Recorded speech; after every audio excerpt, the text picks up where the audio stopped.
tukwaniriza ku channel yaffe eyadda ya Is Still Hope we tukutusizaako ebigambo ebizimba oleta science mu Bible ogenda kubuusabuusa ebyamagero ebisinga ebizaamu essuubi tandika okubanga obulokozi bw'oba obulokole obukulukutiza ku Yesu. Ebyo n'ebirala bingi bye tukutuusaako wano ku ya Is Still Hope, omukutu ogukuwa ekigambo eky'obuwanguzi. N'ekigaana ne Yesu osobola okugaana n'ogamba kino nkikoze eki, ne mugamba kale nga bw'oli Katonda muzzeeyo, nja bagamba nti yafudde bulalu. Mukama yali musaasize. By Monday yali akomyewo ne tugenda mu ddwaliro, naye kajja abawe testimony ye, then tujja kwongerako katini era tujja kuba tumaliriza.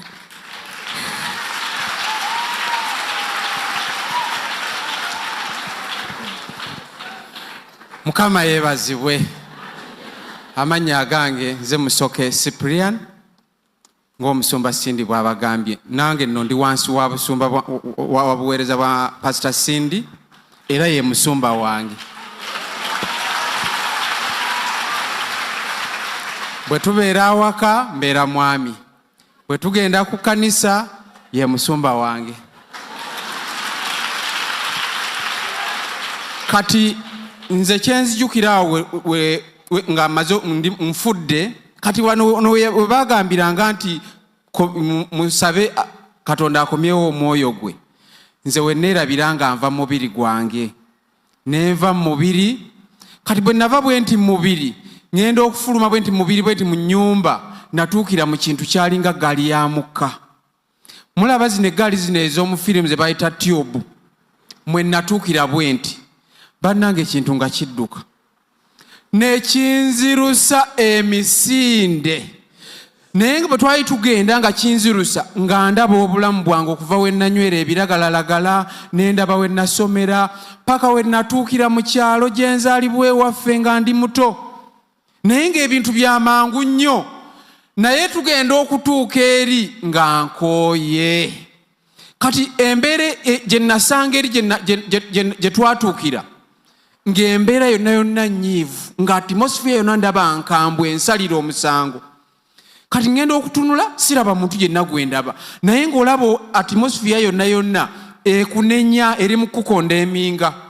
Kati saamanya bigambo gye byava mu nze, ne ngamba Yesu nsaasira, ngenda kuddayo mbuulira enjiri.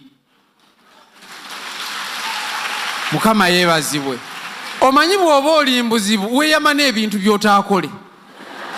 Bw'oba toyina mwana osuubiza Katonda ebintu nti bw'olimpa omwana. Abaagala okulinnya ennyonyi bw'oba tolinnyanga ku nnyonyi oyogera munnaye n'ebintu olusi n'obyerabira. Nze Yesu nga mmusuubiza nja kubuulira enjiri, ndowooza kyekyankomyawo ku nsi nga nkomawo bano kwe kundaba nga nkola ki, neekanga nga njasimula. Kati nze bwe nkomawo bano bamaze okunsabira ennaku ziyiseewo nteredde, nze nakiyita kirooto. Kati bano nze nga mbabuulira ekirooto ne bagamba naye naloose nga nnyingidde mugundi mu trayini n'enzirusa, tugenda okutuuka eri ng'embeera yonna nkambwe, kweganga bwe mbibagambye ne mbanyumiza. Nze ekirooto ne nkirekaawo.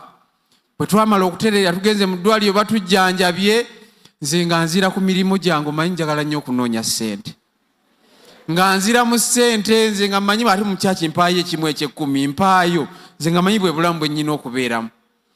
Kati wewe wayiseewo omwezi gumu tuba twebase. Zaali ssawano zanga 9 ogw'okumakya obudde nga bugenda okukya, ngenda okulaba ekitangala eky'amaanyi mu kisenge kyaffe bwe kiti nga kyaka. Ne neekanga ne nzuukuka bwe nti ono nga yeebase.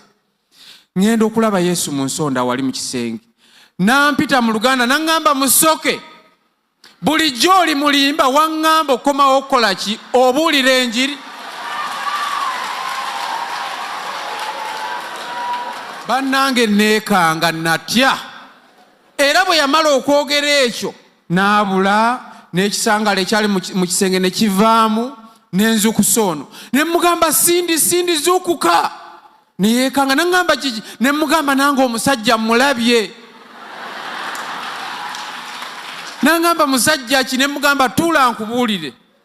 Kati nange nitandika omunyumiza sitole nga bwebadde.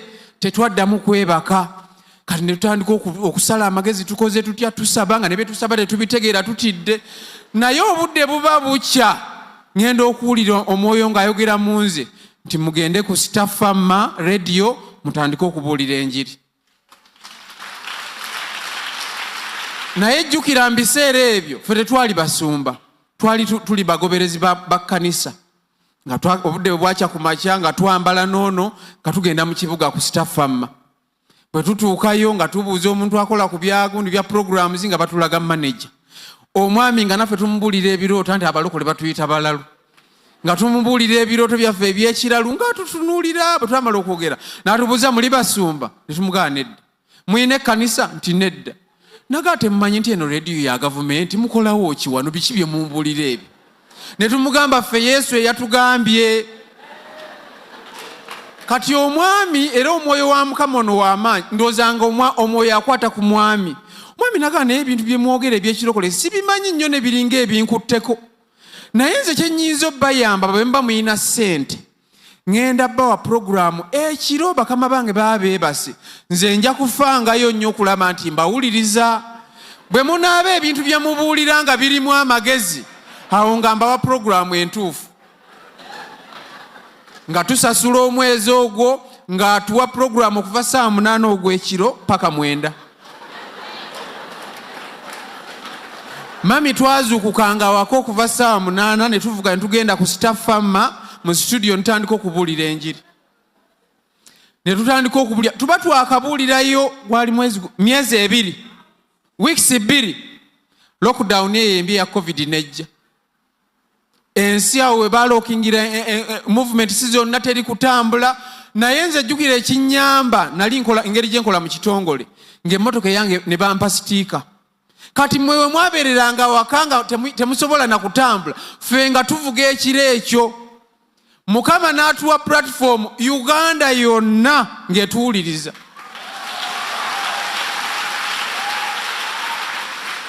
Abantu nga bakuba amasimu okuva Kapukyolwa, Rakai, Gulu, Lira, Mbale.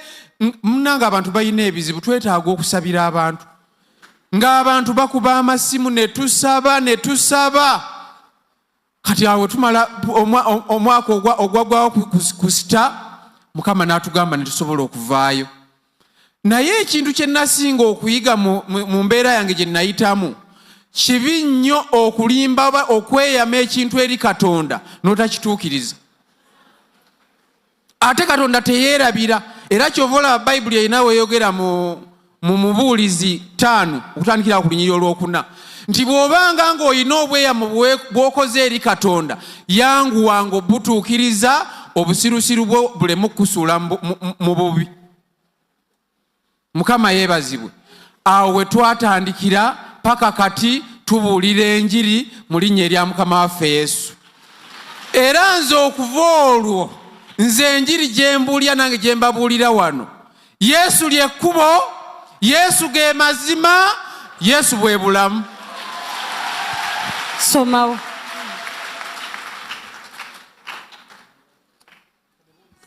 Omubuulizi kati tumaliriza tuwumbawumba. Omubuulizi Ecclesiastes 5 olunya olwokuna. Wewa. Bw'oneeyamanga obweyamo eri Katonda tolwangawo okubusasula kubanga tasanyukira busirusiru osasulanga ekyo kye weeyama. Waakiri oleme okweyama okusinga okweyama n'olema okusasula. Mukama yeebazibwe. Amen. Nze ekigambo Mukama kye yampa kiri mu Ezekiel 3:17 paka 21 ne tujja kutola ne Ezekiel 3:3. Ndaba obudde bwe batuwadde buweddeyo naye ekya 3:3 ojja genda okisome kyonna.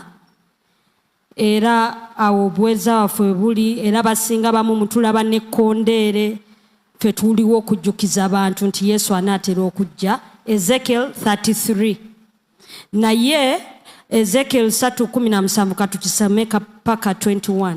Ezekiel 3:17 Yes. nti omwana w'omuntu wewa nkufudde omukuumi eri ennyumba ya Isirayiri. Kale wulira ekigambo ky'omukamwa kange obawe okulabula okuva gye ndi. bwe ŋŋamba mu bintu tolirema kufa naawe n'otomubuulira so n'otoyogera okulabula omubi oyo okuva mu kkubo ly'ebbi okuwonya obulamu bwe omubi oyo alifiira mu butali butuukirivu bwe naye omusaayi gwe ndiguvunaana mu mukono gwo. 19 Era naye bw'olabula omubi n'atakyuka okuleka obubi bwe newankubadde okuva mu kkubo ly'ebbi n'afiira mu butali butuukirivu bwe naye ggwe ng'owonyezza emmeeme eyo. Nate omuntu omutuukirivu bw'akyuka okuleka obutuukirivu bwe n'akola obutali butuukirivu nange n'enteeka enkonge mu maaso ge alifa kubanga tomulabudde alifiira mu kibi kye n'ebikolwa bye ebituukirivu bye yakola tebirijjukirwa naye omusaayi gwe ndiguvunaana mu mukono gwo. 21 Era naye bw'olabula omuntu omutuukirivu aleme okukola ekibi n'atakola kibi mazima ali sabanziremu. Era naye bw'olabula omuntu omutuukirivu aleme okukola ekibi n'atakola kibi mazima aliba mulamu kubanga alabuse naawe ng'owonyezza emmeeme eyo. Mukama yeebazibwe. Owulidde ebigambo ebyo? Wano we wali interest yange engeri gye ndi mu balokole.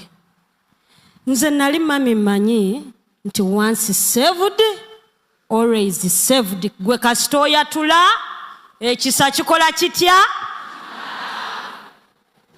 Naye nze nalaba birala. Gamba neighbour oyo ye yalaba birala. Mukama yeebazibwe. Era bye nziza okugamba era ndi awo kwabiri. Nate omuntu omutuukirivu bw'akyuka okuleka obutuukirivu bwe n'akola obutali butuukirivu nange n'enteeka enkonge mu maaso ge alifa kubanga tomulabudde alifiira mu kibi kye n'ebikolwa bye ebituukirivu bye yakola tebirijjukirwa. Ekyo nakyerabirako n'amaaso gange kubanga nali nsiibye nali nkoze obutuukirivu bwonna naye awo ewasembawo ne twegatta n'emikwano girowooza birala batuwadde ebintu bikoze byonna bye bikoze sikoze ekiseenenyeza n'enfiira mu butali butuukirivu bwange n'enfa.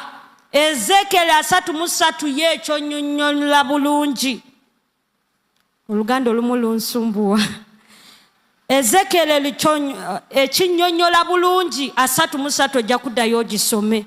Lwaki? Era waliwo Bayibuli weegamwe mu Ezekiel 3:3 timugenda ne mugamba ye Katonda ye nga asala bulala emisango ye Katonda. So mukwano gwange obwo bwe bujulizi bwaffe. Kansubire oyina kyoyizeemu era nti tukkiriza Katonda agenda tukola bulungi. Mami yabadde angambye ebibuuzo but it's okay. Tweyanziza nnyo mami, tukubireko nnyo mami mu ngalo. Thank you. Abaweereza mwena tubasaamu ekitiibwa. Thank you so much. Wanje waliwo ayina ekibuuzo.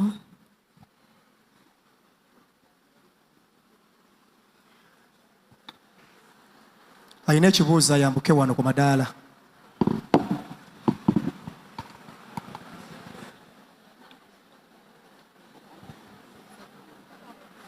Bibuuzo 3.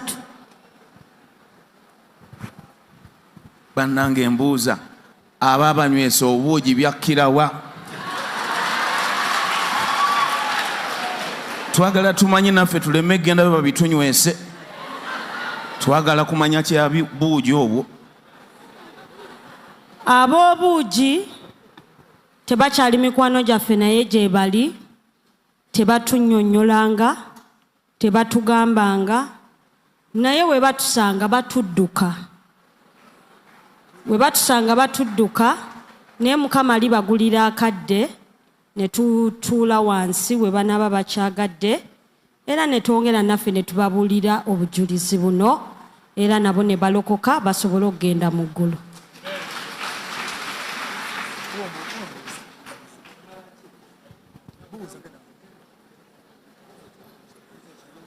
Mami, ekibuuzo ekyange mbuuza nga Katonda bw'ali omulamu yakomyawo teyakubikkulira olumba olwo gye lwava kamako omukisa.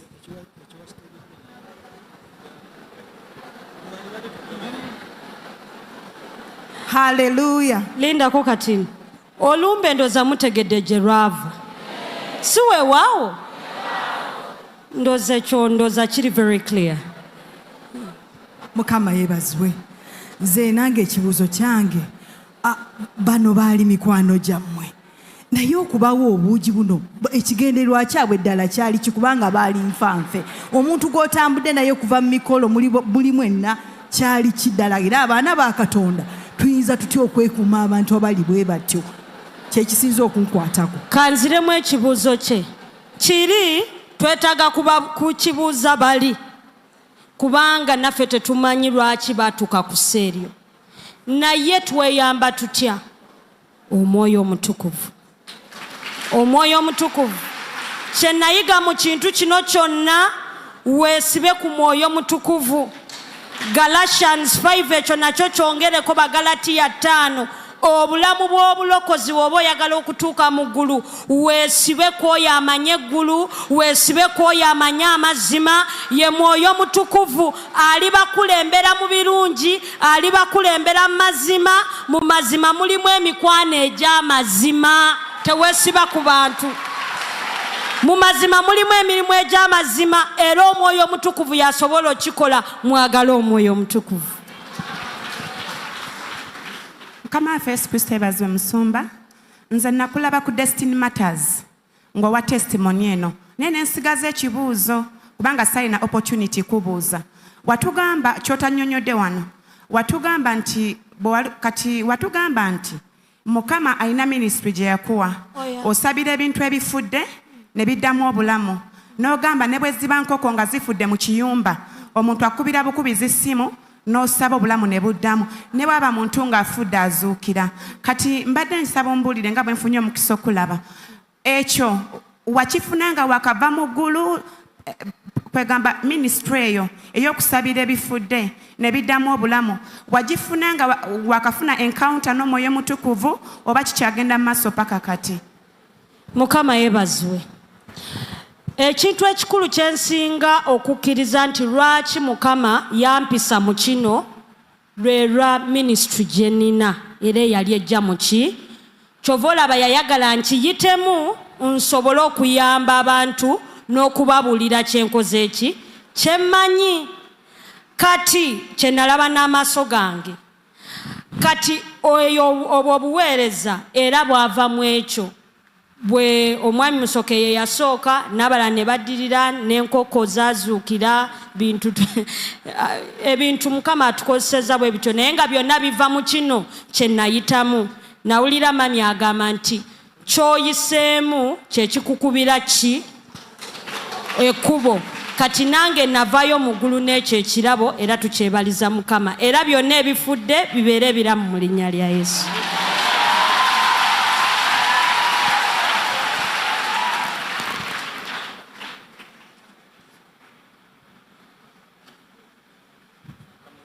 Mukama yeebazibwe. Musumba owadde otuwa obujulizi n'ogamba mu nnyumba yo n'omuwala wo balina abasumba aba nga musaba olaba buli musumba nga ayimidde emabega nga basumba banjawulo. Njagala okumanya bano abasumba bonna baali bakonekitinga abantu mu ggulu. Kati ngenda kiddamu bwe nti abasumba bonna bakonekitinga abantu mu ggulu naye kye nayigamu nange kye nali simanyi era nakiyigiramu eyo experience mwetaaga ne mubeera in one accord one unity. Family mwenna we muba musazeewo okusabira ku Mutundwe Christian Fellowship nga Daddy Tom ne Mami Justin be basumba bammwe kibeere bwe kityo kubanga oli bagenda mugamba nakwana gwate bakugambe tosiiba mulaba temukwatagana naye mwenna we mubanga mussa kimu mwenna ne mubeera family lumu nga musiibaana temulaba nti Katonda abeera akola. So bonna abasumba bakola batwala mu ggulu, naye be in one accord with one covering, not different coverings. Era kye nayiga waliwo abakyala gw'osabira wuwo n'omwami akola ki? Asabira wuwe. Ebyo bikontagana mu nsi ey'omwoyo. Thank you. Ekyo kye kibadde ekigambo ky'olunaku lwa leero ku channel yaffe eya There is Still Hope. Okusabirwa, okumanya ebisingawo n'okuwanirira omulimu gwa Mukama osobola okuyita ku namba zaffe okuli eya 0752 34 14 47 oba ku 0761 08 83 15. Osobola n'okutufuna ku email tv74@gmail.com.